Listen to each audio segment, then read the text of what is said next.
They say the average millionaire has 7 or more streams of income, and the average American has 1, their job. I wonder if there's something to this. Today, we're gonna talk about multiple streams of income. I'm gonna break down all of my personal streams of income and give you some suggestions on how you can build multiple streams of income. We'll dive into some of the nuances and some of the stats as well. And when we say streams of income, we don't mean necessarily 7 or 3 or however many different types. Like you have to come up with new weird ways of making income. It's just that there's different multiple sources, so that if one source gets stopped up, you have income coming in from another source. Even if it's a similar type of income, it comes from somewhere else. So keep that in mind, and we'll use real examples as we go. Now, personally, I have 10 different income streams, and that's not even including my wife, Shay, and her business. So I'm going to exclude her business for now and just show you from my examples how I have 10 different income streams, just to, again, to get your brain spinning, to get your mind thinking about different ways to earn income. So I'll break them all down for you. And then after that, we'll talk about different ways you can add multiple streams of income to your business. So number 1, the Recording Revolution, my main business, I sell online courses. So again, people find me through YouTube, Google, opt into my email list, and I have an automated email funnel that pitches them courses every second of every day. And those are selling completely passive, which is great. And I'm also on usually a month-to-month basis, I'm promoting to my broadcast list of people who aren't new courses, and I'm promoting my courses to them as well, or certain special offers to them throughout the year, right? Or opening and closing a course. So just in general, course sales is a huge revenue stream for me. It's an income stream for me. I also have Recording Revolution membership sites, or recurring revenue. These are very different because these are membership sites that people have found me, some as far back as 7-8 years ago, joined a membership site, signed up with their credit card or whatever, and I'm getting income from them every month consistently, or every year if they're on an annual plan consistently, no matter what happens out there in the world. So again, if traffic dries up, if YouTube dries up or Google dries up and I don't have any new customers, yeah, I lose that income stream, but I still get paid every single month from my membership sites on the Recording Revolution, which is nice because it's A, predictable, B, recurring, and C, independent of what's happening with my online traffic. But if you sell any kind of online course, having some membership site with some recurring revenue would be really strategic for you, because it diversifies your income stream. So that's 2, membership site, recurring revenue for Recording Revolution. Number 3, YouTube ad revenue. Okay, I don't make as much on YouTube as some of the big YouTubers who get a lot more views than I get. But I use YouTube differently. I don't optimize for views. I optimize for email capture because I make more money selling courses. But I do get a sizable check every single month from YouTube for just having ads run on my videos. That is a nice source of revenue. Again, if I don't sell any product, if I lose all my members in my membership site, YouTube will still cut me a check every single month because of the views that I'm getting just by people finding me on YouTube. So YouTube ad revenue is number 3. Number 4, I have another business. This business, the Graham Cochran brand. I sell a course on this brand as well. So Graham Cochran course sales, which again are happening through my automated funnel every single day. I'm able to sell courses passively for this brand to a different audience. And that's another revenue stream. Every single month, I make money selling my course through this brand. So that's, again, if the Recording Revolution somehow dried up, I've got this entire business over here that's putting money in my bank account selling online courses. Number 5, Graham Cochran membership site recurring revenue. Okay, I have a membership site. It's my 6-figure coaching community. And this is an amazing community where I have members that I'm interacting with almost every single day, coaching them inside our private community, building masterclass content for them. So new trainings every single month, live coaching calls where I'm answering them and coaching their questions directly live. And these people pay me every single month or every single year, depending on what plan they're on. Again, that's recurring revenue that's baked in, whether I get new customers or not, because they've signed up for this recurring payment plan. That's my 5th stream of income. So let's say Graham Cochran stops selling courses or I don't get new people. I still have an income stream through the membership site. Number 6, I have one-on-one business coaching. So I have one-on-one clients that pay me directly to do consulting and do coaching, help them with their business. And we jump on Zoom calls and I answer their questions and they have access to me via private email coaching and I get paid directly from them. Again, it has nothing to do with web traffic. It has nothing to do with recurring membership sites. It's just literally as basic as it gets, me providing a service for a client and then paying me directly. That's a part of my monthly revenue. Number 7, Kajabi affiliate commissions. Okay, Kajabi is the online tool that I use to run both of my businesses, and it's my favorite online platform for doing just about everything for my businesses, and I've migrated just about everything over to Kajabi over the years, and so I love it. I'm kind of an evangelist for it anyway because it's just a great product, and then eventually they created an affiliate program, and so what that means is that if I get people to sign up for Kajabi using my own link and they become a paying customer after the free trial, Kajabi will split that money with me. So it doesn't cost the user any more money. To them, nothing different has happened. They're just paying for Kajabi like they normally would, but I get credited for the sale because I introduced them to Kajabi, let's say, or push them over the edge to join. And so Kajabi is very happy for that. They're grateful that I'm bringing them business, so they pay me a commission, a cut of that monthly revenue every single month. What's really cool about this is that as it grows, since it's a recurring subscription for Kajabi, my commission isn't one time, it's recurring. I get paid every month in perpetuity as long as that person is using Kajabi for their business. This is a growing income stream for me as well. And it's a fun one because it requires no work on my part. I don't service them. It's not my product. It's Kajabi's product. I just am a megaphone for them. I'm just saying, hey, here's a product that I love. And hint, it has to be a product you genuinely love and use. It doesn't have to be. Plenty of people pitch products all the time. They're influencers and they're getting a cut some way or form. But for it to really work and for it to work, I think, in your heart with integrity, you have to at least use the product and believe in the product that you're promoting. Kajabi affiliate commissions, that was number 7. Number 8, rental income. So I have a rental house that I rent out. This is really simple, right? People pay me rent to live in that house. And so I get a check every single month from the tenants. That's my money. So I own the asset, which is the home, and the asset has marketplace value, whatever the rent is, right? And it's gone up every year in the last 10 years that it's been a rental property. And I don't have to do anything, right? I just own it and I get paid for owning it, which is really, really cool. So that's another check that comes in every single month. This is about as old school as it gets, right? It is rental real estate.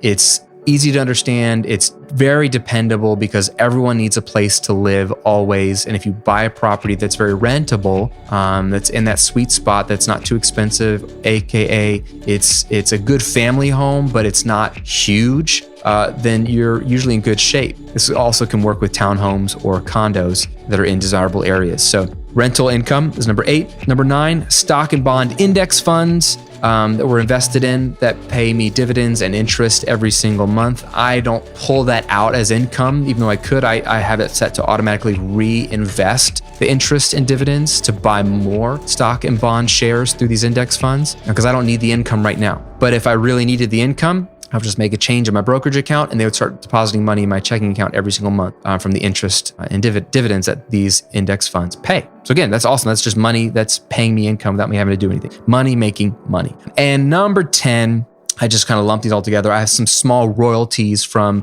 places like Creative Live and Skillshare, and there's others, but where I've created original content for them. So Skillshare, I just did a one-off course, and then Creative Live, which is a really cool company. I flew out there a few years ago and filmed for 2 days. I filmed 2 classes for them in San Francisco that we streamed live for free, which is their model. And then you can buy the on-demand recording after the fact. And so those sell from time to time, and I get a check every quarter. And even though I did the work 5.5 years ago, I still get paid from them. It's a royalty.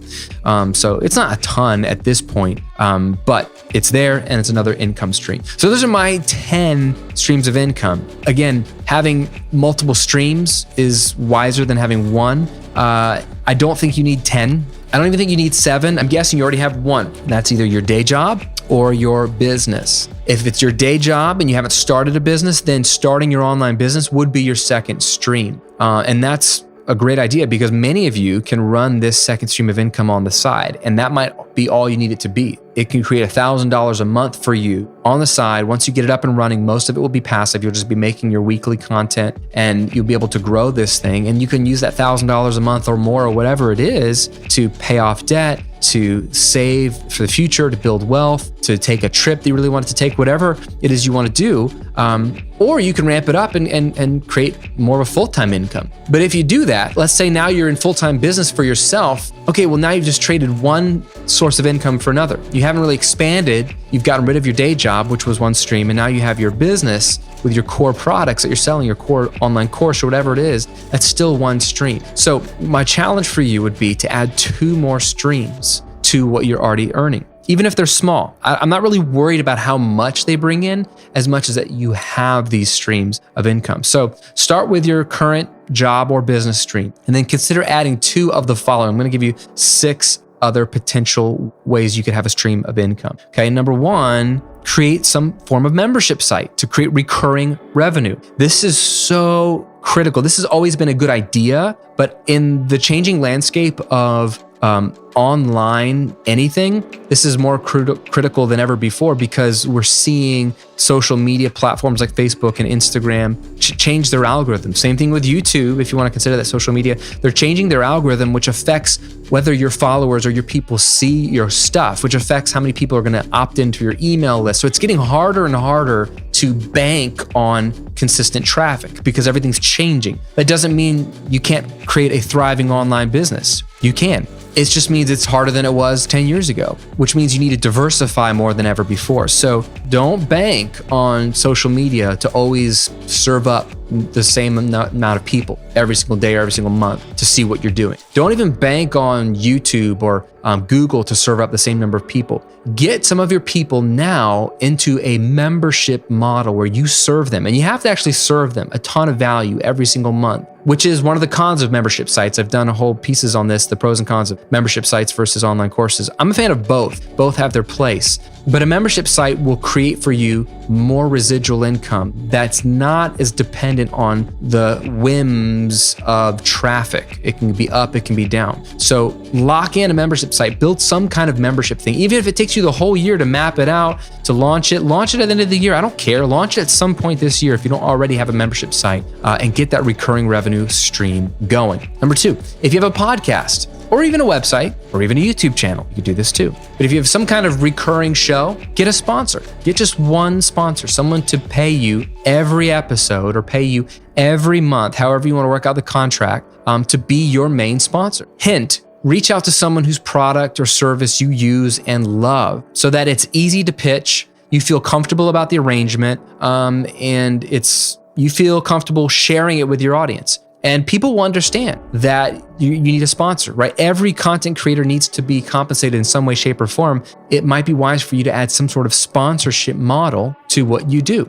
So get a sponsor, even if you just get one. If you have a YouTube channel, turn on monetization. If you've reached the level of number of subscribers and number of videos and watch time, whatever the metric is, they changed it in the last year, whatever the minimum requirements are, they'll email you. They'll email you the moment you're able to turn on monetization because they want you to. They can make more money off of you the moment you flip that switch. It's a win-win because you make money, they make money, but this is how YouTube makes money, right? This is how it works, is they run ads like a TV network. It's no different, but they just share the ad revenue with you, the content creator, which makes sense. So this can be a nice, huge source of income for you. Again, my YouTube ad revenue is nothing to scoff at. It actually pays probably half my bills, if I needed to look at it that way. But for other people, other friends of mine who have way more views than I have, even if they have a smaller subscriber base, they just get more views per video because of the nature of their videos or whatever. So there's good money to be made there if you have the views. But that's another one. If you have a YouTube channel, turn that on this year. Number 4, affiliate promote a product you believe in, and do it one better, affiliate promote a subscription product like I do with Kajabi. So if you can do it with a subscription product, even better. If not, you can still affiliate promote any products you use, any tools you use. If you're a photographer and you're teaching other photographers, affiliate promote your favorite cameras and lenses and lighting on Amazon, right? Just affiliate promote whatever you believe in, because it's another source of income for you, because you're gonna get money when someone buys a product that's not even yours. And a little little tip here. If you're doing affiliate promotions, just be transparent. There's no right or wrong here, but I'm of the mind, like, be transparent that it's an affiliate link. Say, hey, this is an affiliate link. So you don't have to buy it from there, but if you want to support me, buy it from there, right? People actually, I think you actually do better when you tell people it's an affiliate link and you're honest and transparent about it, because people respect that, A, and B, they actually want to support you. Your fans naturally want to support you,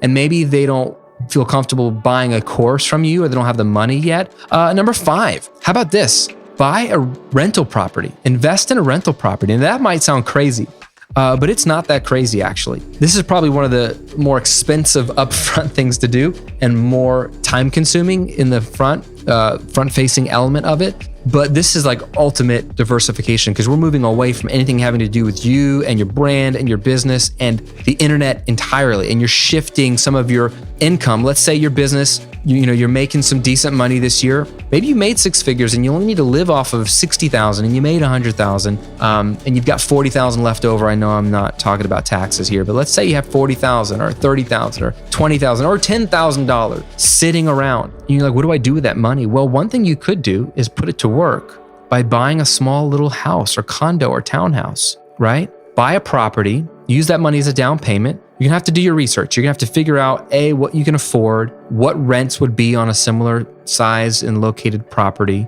what your mortgage and taxes and insurance would be, what it would cost to have a property manager, which I highly recommend. It can make your life a lot easier. They're worth their weight in gold. Add up all the numbers and see if your down payment would allow you to get a house with a mortgage and all the expenses, and your rent would at least cover those, but hopefully a little bit more. Try to have your rent cover all your expenses, and then at least $100 on top of that. And then what's gonna happen is some amazing stuff. One, you're gonna diversify completely away from the internet, which I think is smart. There's something, like, the internet could disappear. It's not gonna disappear, but the internet, I always joke with my wife, like, if the internet disappears, we're out of luck. Right? Our lives are built off the internet.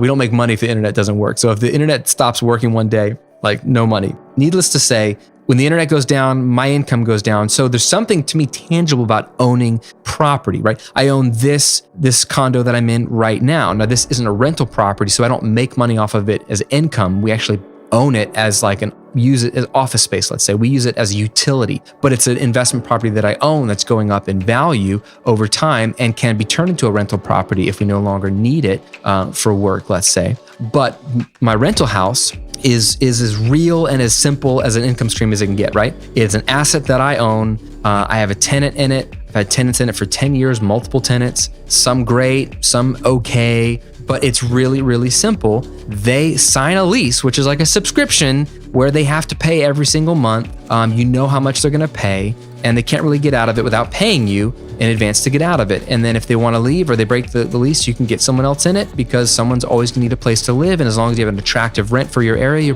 and you keep your house clean and have nice photos of it, you're probably gonna get a tenant in there. So the great thing is their rent, right? It pays all your expenses. So they're actually paying your mortgage for you. So it costs you nothing to own after your down payment on a month-to-month basis. They're also paying down your principal. So that's literally putting money in your pocket, even though you can't access it right now. Again, they're paying all your taxes, they're paying your insurance, they're paying your property manager, all that stuff, so you don't have to cover it. My rent even pays for lawn care, so I can put that in the listing that your lawn can be cut for you, so they don't even have to cut their own lawn, which makes it appealing, but they're actually paying for that in their rent. And then the profit, whatever's left over, like if there's $100 or $200 left over after all those expenses, that's your direct profit that you make for doing nothing. And you own a property that's going up in value over the long haul. And again, I bought that property in 2009.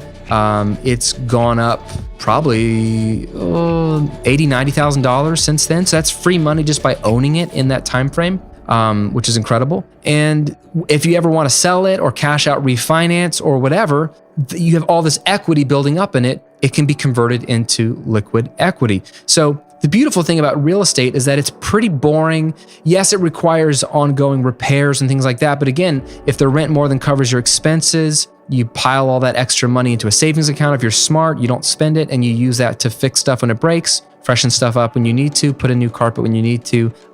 They're basically paying for everything if you buy it right and rent it right. So I love an investment property. This might sound super overwhelming, but it really isn't, but it's probably the most diverse you can get away from your business. And number 6, this is a lot easier than rental property. You can open a brokerage account and start buying some stocks and bonds through index funds, right? Buy an S&P 500 index fund or a total stock market index fund from a place like Vanguard.com or Fidelity.com or wherever you do your banking, right? Where you're basically buying into stocks. A lot of these index funds have maybe a $3,000 minimum. Some have no minimum if you invest regularly, but you don't need as much to put into as you would for a down payment, let's say on a house. There are a lot, the money in that account is going to fluctuate a lot more with the stock market. Bond market is a lot more stable, less volatile than stocks, but it's cheaper to get into. And again, it's easier to get into.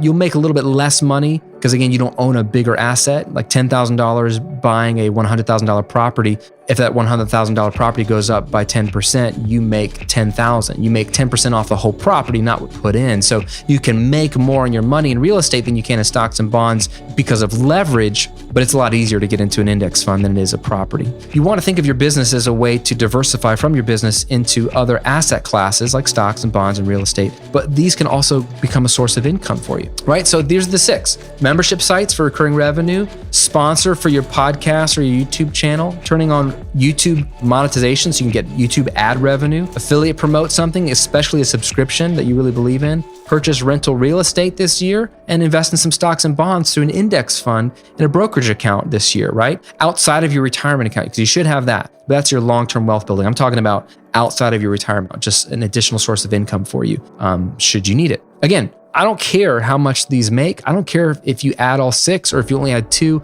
but the goal here is to be wise and to not presume upon the future. There's this great line that King Solomon has in the book of Proverbs. He says, do not boast about tomorrow because you don't know what a day may bring. You have no clue what tomorrow holds. I have no clue what tomorrow holds. So I don't want to presume upon the future. So yeah, this income stream will always be there for me. I don't know. That doesn't really give me a license to be living in fear and anxiety all the time because that's not helpful either and it's pointless. What kind of life is that to always live in fear and anxiety? That's not what I'm advocating for, or to live as a fatalist or be skeptical of anything. I'm saying this is wisdom. It's wise to not assume the stream of income that you have right now will always be flowing as nicely as it does, if at all. So start to create multiple streams of income. And my goal for you is to add 2 more streams.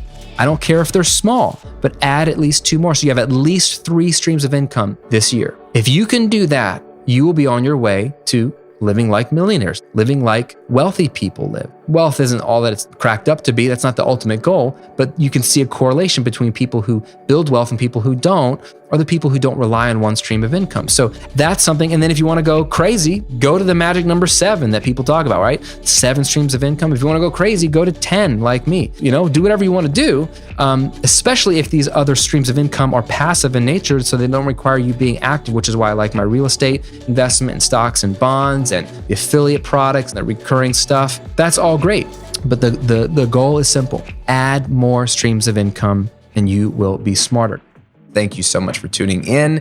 And if you're watching here on YouTube, I love you and appreciate you. Your comments are amazing. Your feedback is incredible. And what's maybe even more incredible is the results you're getting with this material. You're actually taking action on the stuff that we're talking about every single week, which is the only way you get results. So you could listen all day long. You could crush videos or podcasts like this all day long. But if you don't do something with this material, your life won't change. But I see you doing it. I hear the results. I get the feedback. And I'm so proud of you and I'm excited for you. If you need to kickstart your online business, you want to launch it in the next 30 days, I want to give you one of my most favorite tools and resources that I've put together. It is my 30-day online income jumpstart guide. And it's simply a 4-week checklist that helps you go from where you are today, maybe no audience, nothing online, to making money in the next 30 days. My goal for you with this guide is to make anywhere between $300 and $500 in the next 30 days. All the while, you will have built the framework for your online business so it's ready to scale up from there. It's simple, it's free, it's actionable, it's bullet points. You don't even have to read paragraphs, okay? Just go to grahamcochran.com/jumpstart or click the link below if you're watching on YouTube, grahamcochran.com/jumpstart to get your copy of my 30-day online income jumpstart guide. And you can launch your business in the next 30 days.